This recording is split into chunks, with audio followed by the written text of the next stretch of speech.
ప్రభు అయిన యేసుక్రీస్తు నామములో మీకు సమాధానం కలుగునుగాక. షలోమ్. కొంతమంది మారు మనసు పొంది యేసు ప్రభువుని తన వారి హృదయంలోకి అంగీకరించిన తరువాత దేవుడు వారికి ఇచ్చినటువంటి రక్షణ వాగ్దానాల్ని జ్ఞాపకం ఉంచుకుంటూ ఉంటారండి. కొంతమందికి గుర్తుండదు, కొంతమందికి సంపూర్ణ రక్షణ అనుభవం కూడా ఉండదండి. అడిగితే క్రైస్తవం అంటుంటారు. కానీ దేవుడు మిమ్మల్ని ఎప్పుడు పిలిచాడండి, మీ సాక్ష్యం ఏంటి, దేవుడు మిమ్మల్ని ఏ వాక్యం చేత దేవుడు మిమ్మల్ని పిలిచారు, బలపరిచారని అడిగితే ఏంటోనండి తెలియదు అంటూ ఉంటారు. అయితే నేను సంపూర్ణ రక్షణ అనుభవంలోనికి వచ్చిన తర్వాత దేవుడు నాకు ఇచ్చినటువంటి నన్ను పిలిచినటువంటి వాగ్దానం ఏంటి అంటే ఇర్మియా గ్రంథం 31వ అధ్యాయము 3వ వచనంలో శాశ్వతమైన ప్రేమతో నిన్ను ప్రేమించుచున్నాను గనుక విడువక నీ ఎడల కృప చూపుచున్నాను అని దేవుడు వాగ్దానం చేశాడు. దేవుడు నామానికి స్తోత్రం కలుగును గాక. దేవుడు నాకు ఇచ్చిన గొప్ప ధన్యత, భాగ్యం ఏంటి అంటే శాశ్వతమైనటువంటి ప్రేమ. అంటే ఆయన ప్రేమ నా ఎడల మరణము వరకు ఉంటుందండి. దేవుడు నామానికి స్తోత్రం కలుగును గాక.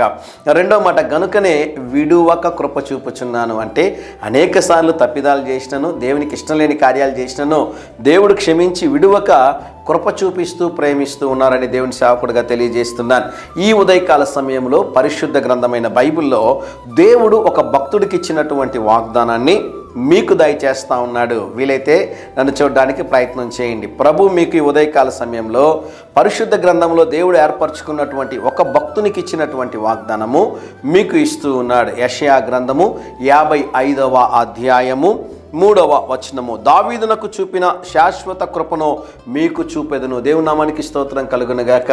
దేవునికి మీ మీద ఉన్నటువంటి ప్రేమ అది తాత్కాలికమైనటువంటిది కాదు, అది శాశ్వతమైనటువంటి ప్రేమ, శాశ్వతమైనటువంటి కృపను చూపిస్తానంటూ ఉన్నాడు.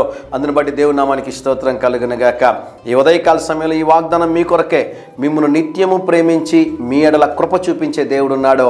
ఆయన పేరే ప్రభువైన యేసుక్రీస్తు. ప్రభువా, నా ఎడల మీరు చూపిస్తున్న ప్రేమను బట్టి, కృపను బట్టి మీకు వందనాలను ఒక చిన్న మాట చెప్పండి. ఈరోజు ఈ మాటను ఉచ్చరించి, ఈ మాటను ఉంచి ప్రార్థన చేయండి.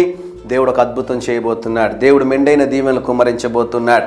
ధైర్యంగా ఈ దినాన్ని ఎదుర్కోండి. దేవుని సన్నిధి మీకు తోడుగా వచ్చునుగాక. ప్రియ పరలోకపు తండ్రి, మీరిచ్చిన అద్భుతమైన వాగ్దానము కొరకై స్తోత్రం. ఆ వాగ్దానము మా జీవితంలో, మా ప్రియుల జీవితంలో జరిగించుమని యేసు నామములో ప్రార్థిస్తున్నాము తండ్రి. Amen, amen.